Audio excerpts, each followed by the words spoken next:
What's going on, everyone? Matt Savoca here from the Stokastic Fantasy Football Channel, and I'm here with my buddy Nick Lepre, and we are going through our SuperFlex draft strategies all week long, and this is all about player evals, the quarterbacks that can help you win your SuperFlex Fantasy Football League. And with the way that this format has proliferated throughout the fantasy football world, this is becoming more and more relevant for more and more fantasy players. The quarterback position, more important than ever, the most fantasy points scored by the quarterback. Nick, how are you today? You excited to break this one down?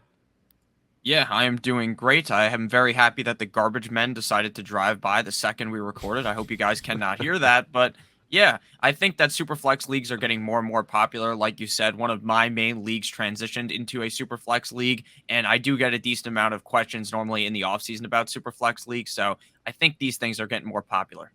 Yeah, absolutely. And that's why you broke down the format, the strategy for 2022, and you did not one, not two, but three mock drafts with the Superflex strategy in mind this week over on the Stokastic Fantasy Football channel. So definitely check that out. So we're all about the players today. These are the 5 quarterbacks that can help you take down your Superflex league in 2022.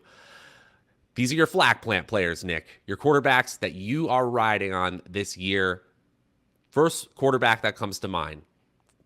Yeah, for me, it's going to be Tom Brady because Tom Brady is not a guy that you have to necessarily invest a first round draft pick in a super flex league. In super flex leagues, the first round is filled with quarterbacks. It is honestly shocking if you've never done a super flex draft before, how many quarterbacks go inside of the first round. And Tom Brady is typically one of those players that falls out of there. Typically, he goes around the quarterback 9-10 range on underdog fantasy. He's the quarterback 10 right now. So in the second round, if I go ahead and draft, say, a running back or receiver in the first round, I'm looking to follow that up with a quarterback I feel very confident in. There's a lot of good news surrounding Chris Godwin right now. So it seems like this offense is going to be firing on all cylinders from week one on. Mike Evans, Chris Godwin, Julio Jones, Russell Gage. I understand they don't necessarily have a tight end anymore. They brought in Kyle Rudolph. They still have the other tight end there, Cameron Brate. So I'm not too worried at all. I think Tom Brady's going to tear it up this year, and I think he is an excellent second round pick, especially if he goes in the back of the second round in these super flex drafts.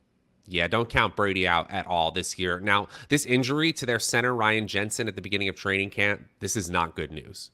The Yeah. center really matters from an offensive line standpoint, and the protection rate based on player profilers charting last year, the Tampa Bay Bucks were #1 in protection rate. Keeping a 45-year-old quarterback upright is incredibly important. But when he's given time, I mean, #1 in pass attempts, #1 in deep ball attempts, #1 in red zone attempts, #1 in passing touchdowns last year. Absolutely elite and not elite ADP. So I really like that call. Second quarterback to help you win Superflex leagues this year, Trey Lance. Guys, the 49ers officially announced that they've talked to Jimmy Garoppolo privately. We now know that Trey Lance is the leader for the San Francisco 49ers. They have moved on from Jimmy Garoppolo. I don't know if they're going to find a trade partner, but Trey Lance is a perfect combination of floor and ceiling. Yes, will there be growing pains as a passer? Absolutely. You should expect with the way that he is just typically an aggressive downfield passer compared to Garoppolo, that there's going to be some turnover proneness in the beginning, but the rushing floor is there. The rushing upside is there. We're talking about Lamar Jackson, Jalen Hurts level upside for this offense that expects to make a deep playoff run in the NFC. Trey Lance right now going about quarterback 9 or 10. I think that is too low. Honestly, I want to get ahead of ADP on Trey Lance. The rushing upside is there. And honestly, these rushing quarterbacks keep getting pushed higher and higher in ADP. I agree with it. Get in on Trey Lance before he's top 5 next year. Yeah, I think Trey Lance's ADP might even go all the way up past Jalen Hurts potentially to be the quarterback 6 on underdog fantasy. It makes perfect sense for him to keep moving up, especially with people being more and more confident that Jimmy Garoppolo is going to be gone. Now, we've been talking about this for months that Jimmy Garoppolo's ass was grass in San Francisco, but other people, I guess, weren't as confident as us. So his ADP has moved slightly, but I really do believe that Trey Lance is worthy of being in the talks of being a top 5 quarterback. And with how important rushing is in fantasy football, he could be the #1 quarterback. I know I just talked about Tom Brady, who's a statue in the pocket, but he is kind of one of those exceptions because of just how much they throw the ball. Absolutely. And Trey Lance has a plethora of weapons to work with. Not only is he part of this Kyle Shanahan offense that tends to be one of the most creative rushing based offenses in the league, but they also have the likes of Deebo Samuel, who's close to inking a mega deal with the team, George Kittle and Brandon Ayuk. They've got a wealth of riches, and obviously the rushing upside is there. Okay, 2 quarterbacks down, 3 to go for your league winning super flex quarterbacks, Nick. Now we're talking about yet another quarterback that you're trying to plant your flag on for 2022.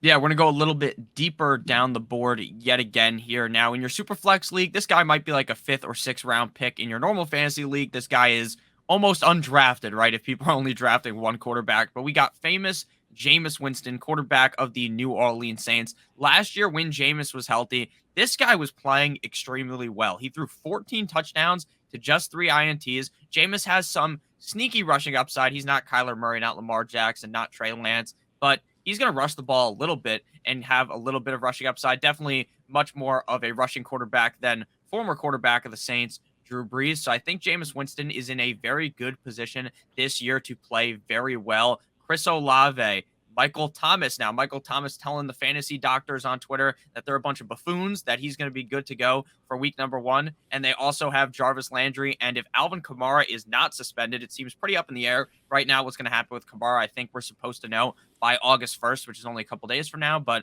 I think Jameis Winston is in a very good position in 2022 to succeed. And people might think about Jameis being this turnover machine back in Tampa last year.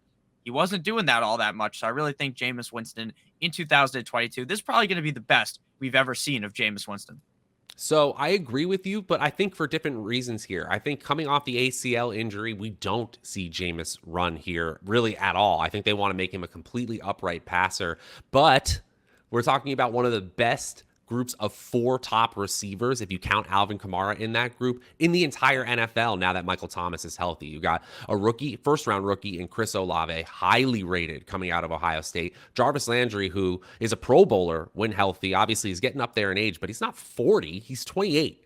And then we're talking about, adding MT and Alvin Kamara, 2 of the best players at their respective positions, to Jameis Winston's receiving core. That is so much better than Deontay Hardy, Marquez Callaway, and Traquan Smith, who they were marching out last season, and Tony Jones Jr. So I think he's got a wealth of options, just like I was talking about with San Francisco, and the ADP is right. Absolutely. Actually, this is another player where I think ADP really matters because he's got a fantastic receiving core who are all moving up in their respective positional ADPs, but we haven't seen this player, who doesn't have rushing upside, by the way. We haven't seen them move up in the way that I kind of expected. I'm talking about Las Vegas's Derek Carr. Derek Carr had only 23 touchdowns last year. With Devontae Adams, Darren Waller, and Hunter Renfrow, there's no excuse to have less than 30. I think 40 touchdowns is in the range of outcomes for this team, which would be a crazy, crazy bump year over year for a quarterback, especially one that was 5th in the NFL in passing yards last season. But Derek Carr essentially has no reason to fail. He has no excuses at this point. The line is decent, at least better than it has been, although they did whiff on some of these first-round picks. It sounds like their former first-rounder, Alex Leatherwood, may not be a starter on the team. I digress. This receiving core is too talented for Carr not to have a better than 4% touchdown rate, which he couldn't even meet last year. So Derek Carr is that player, especially in Superflex leagues, at QB 14 in most drafts, around there. In a perfect world, assuming players are going at or around their ADPs, I'm done with my starters, QB starters, by Derek Carr. That's the stopgap for me. I'm going to mention one more player that is lower in ADP that I think you could get and has a lot of the same upside. But how do you feel about Carr and the Raiders heading into 2022? Yeah, I like Carr a ton. I listened to you and Laffy talk about this a couple of days ago. I even posted it on our new Instagram at Stokastic Fantasy. I only brought that up to give you guys just an ad read, about our own product that Company I post. man. So make Well sure done. you check it out, But Derek Carr, at the end of the day, I completely agree with you. This is an offense where if Derek Carr doesn't ascend into not greatness, right? He doesn't have to be a top 5 quarterback in the NFL, but if he doesn't finish as a top 12 quarterback, a top 10, a top 8 quarterback, then things went awfully wrong for Derek Carr, because when you have Devontae Adams, Hunter Renfrow, and Darren Waller, you have to succeed, especially with how good Derek Carr has been before. Derek Carr has never really had that crazy season to cement himself as one of the best quarterbacks in the NFL, but he has shown flashes of it. So I think in 2022, I completely agree with you. If Derek Carr does not succeed this year, then man, things are bad. He's thrown over 4,000 passing yards a bunch of years in a row now at this point. He does not really have rushing upside, like you said. So I'm in on Derek Carr this year, and he is in a division. We've talked a lot about this before. This division, they're going to be scoring a zillion points when they go toe to toe. So that's something to be even more excited about. Right. The shootout potential every single week in the AFC West is going to be so high. Before I reveal the final league winning quarterback for 2022 Superflex leagues, just want to remind you guys, go ahead and like this video, subscribe to the channel as well. That really helps the YouTube algorithm know that you liked it, helps us decide what content to make for you next, and leave a comment below. What'd you like? What didn't you like? What quarterbacks did we mention that you enjoyed, or which ones didn't we mention that are going to win your league that you know before we do? We always love to hear from you guys. And we also want to point out that banner at the top of our screen. If you're watching on YouTube, Underdog Fantasy is the best place to play fantasy football this summer. Best ball drafts are going all season long, and when you can win huge prizes. They got the Best Ball Mania 3 tournament. A $25 entry gives you 3 different opportunities to win $1 million. The season-long regular season champion is going to win $1 million, and the first place playoff champion in that tournament is going to win $2 million. Man, that is so cool. And then they got the puppy tournaments, $5 entry fees, and larger prize pools. And you can use promo code Stokastic, Stokastic. That gets you up to a $100 first match deposit bonus, and we're going to kick in the Stokastic Best Ball and Redraft Draft Kit as well. All our rankings for all the platforms, so you can take down the big prizes over there. A $70 value, absolutely free. That's promo code Stokastic over at Underdog. Okay, I do want to make one honorable mention. Daniel Jones, I believe, is in a similar position to Derek Carr. New coaching staff, beefed up receiving core. Saquon's healthy. Kenny Galladay's healthy. Kadarius Toney healthy. This is sort of a no excuses year for him as well, including with the first round draft capital continuing to be spent on the line there in New York. I think Daniel Jones is a fine Superflex quarterback, but he's not my league winner. My last league winner, I think that is Matt Ryan of the Indianapolis Colts. Talk about a player with a lowered ADP because of how poorly the Atlanta Falcons of 2021 were structured. Remember, they were supposed to have Calvin Ridley. He just went up and gambled instead of playing. And yeah, we know the story there. Kyle Pitts had some struggles in his rookie year. I think he's going to be just fine. But Matt Ryan's stock is considerably lower than I think it should be right now. In accuracy rating on playerprofiler.com, he was 8th in the NFL. In true completion percentage, 11th in the NFL. In deep ball completion percentage, 3rd in the NFL. We've already seen a lot of reports that the accuracy level reported by the receivers in Indianapolis is significantly higher when comparing Ryan to Carson Wentz last year. I think this team is ready to make the leap, and I love the stack of Matt Ryan and Michael Pittman in redraft leagues as much as I like it in best ball. That is my final league winner. What say you, Nick? Yeah, I love Matty Ice as well. I mean, there are garbage cans that throw the football better than Carson Wentz, so I'm not surprised that the Colts receivers are like, oh, wow, look how much better this is, right? Of course it's better. Matt Ryan is a significantly better quarterback than Carson Wentz. I think that Matt Ryan last year, he was awful. Like, literally, he was getting sacked left and right. He wasn't playing very well, and you can't blame him for basically any of that because, like you said, Calvin Ridley was too busy playing in Vegas to show up. There's all types of things going on in Atlanta. The offensive line was basically just one of those turnstiles you go through before you go on the subway. It was absolutely atrocious. Matt Ryan is in a significantly better position here. The offensive line in Indianapolis is great. The wide receiver core there is pretty solid, especially if Paris Campbell can stay healthy. We've seen a lot out of him. They draft Alec Pierce, I should say, and they have Michael Pittman as well. And they also have my boy Mo Alley Cox. So I'm very excited to see what Matt Ryan can do. And again, while he is one of those statue-like quarterbacks, I wouldn't really be surprised if Matt Ryan absolutely eviscerated quarterback 20 where he's coming off the board right now. To me, it seems a little bit disrespectful and a little bit like people just remember what happened last year and are kind of forgetting the player that Matt Ryan has been in the past.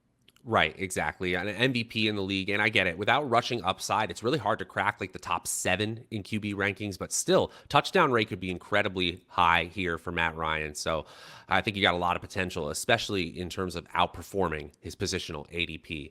There you have it, our top 5 Superflex league winners. I'm going to go in ADP order of the quarterbacks we mentioned: Tom Brady, Trey Lance, Derek Carr, Matt Ryan, famous Jameis Winston. Little shout out to Daniel Jones as well as an honorable mention. I think that is going to help you. It won't look like the sexiest Superflex QB core, but I think those are the sneaky plays that will help you take down a league and also have league winning flex players over the rest of your roster as well. Nick, this has been a whole lot of fun. Make sure to follow him on Twitter at NotoriousFNTSY. I'm at Draftaholic over there. We will be back soon enough with all of the league winning info you need for fantasy football 2022. For Nick, I'm Matt. We'll see you guys later.